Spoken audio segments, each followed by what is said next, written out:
I was so aware as a child that I didn't see myself up on the screen. I didn't see someone who looked like me, like a dark-skinned, Mexican-American Chicana girl. And my stories, my culture, the things that, I grew up around, I never saw on the big screen. Makes you feel like you don't have a place in the world.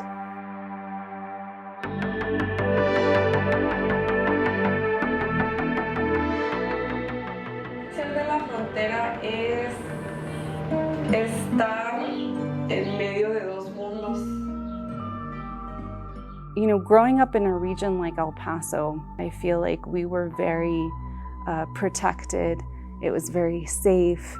And I didn't fully understand what that meant when I was young. I was very, very protected and very insulated as a child. And so when I went to San Francisco, I remember being on a bus when I was about 18, 19 years old. And it was one of my first rides as, a fairly new resident in such a big city. And there was a man that sat down next to me and saw that I had a Si Se Puede button on my purse. And he began taunting me and saying that, brown people were bigots and just really going off.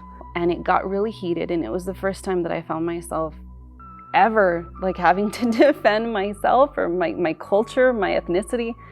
And that was pretty formative as far as recognizing that I had left such a safe bubble. It was the first time that I ever noticed that I had brown skin. It was the first time that I ever felt different. And once you experience that, there's sort of no turning back from that. You can either kind of brush it off or pretend it doesn't exist, or, do something about it if you're given the opportunity. When I went to that first showcase and I saw these women sharing their projects and their films, I was in tears the whole time. So I'm finally, this is where I need to be. My name is Jackie Barragan, and I'm the tour coordinator and membership coordinator for Femme Frontera. Femme Frontera is an organization based out of the border that supports BIPOC, female-identifying and non-binary filmmakers. The mission is to uplift the underrepresented voices, in particular women voices and minority voices.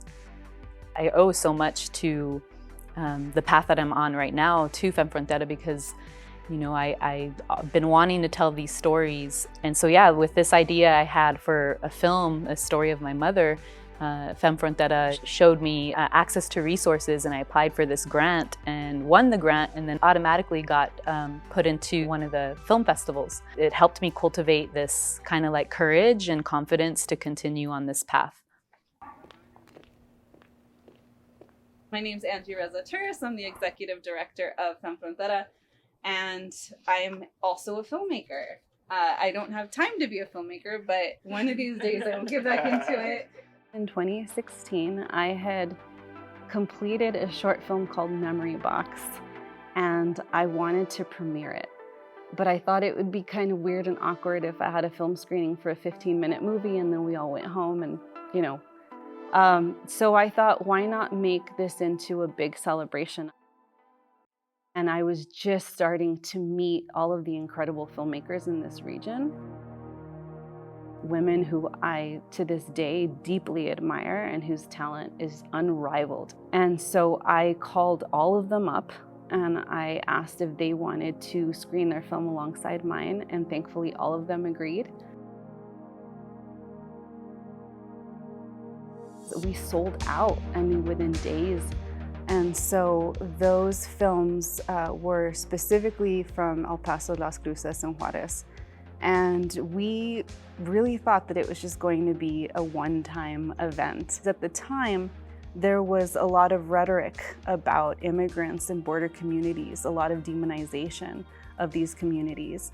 And the power of the showcase as it stood at that time was an antithesis to that rhetoric. And so it not only was a celebration, but it became our mission. Gonna get to the fireworks factory. And the reason I started making films is because I could not see myself represented. Femme Frontera makes a very conscious choice every year to curate a showcase that is diverse, and we pay attention to what isn't shown in Hollywood, and we try to combat that lack of representation with the films that we choose in our showcase. A lot of filmmakers from across the world end up getting to know each other and bonding, and then it also brings people together in this region. Our services support most especially our border regions, so Las Cruces, El Paso, and Juarez. It's a very low-income city, and so we don't have the same access to resources that other big cities do. We've grown up and we've gotten by with very little, and it's expensive to make a film, and it's hard to have to worry about surviving and paying your bills while pursuing a dream. So, that's one of the benefits that, I think this organization is offering, is trying to help women filmmakers find access to financial resources so that they can make these projects.